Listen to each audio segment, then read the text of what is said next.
আমি প্রথমে শুকরিয়া আদায় করি মহান আল্লাহ রাব্বুল আলামিনের কাছে, যিনি আমাদেরকে এই 5 তারিখ দেশের ফ্যাসিবাদী সরকারের কবল থেকে আমাদের এই দেশকে মুক্ত করে দিয়েছেন। এজন্য আমি প্রথমেই মহান রাব্বুল আলামিনের কাছে কৃতজ্ঞতা স্বীকার করছি।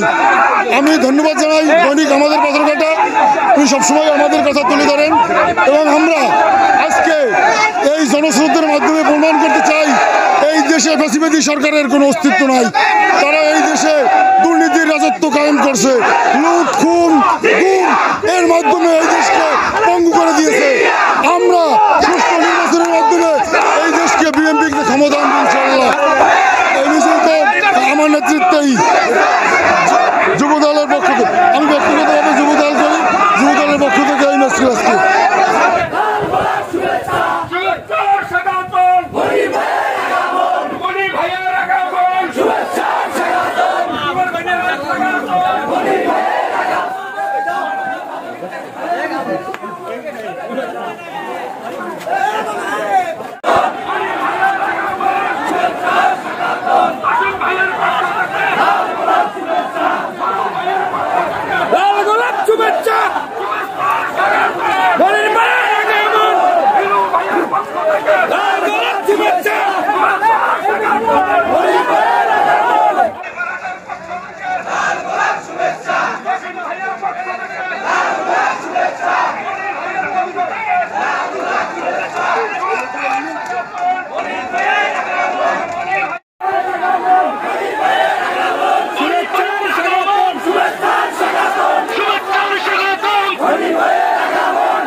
Guru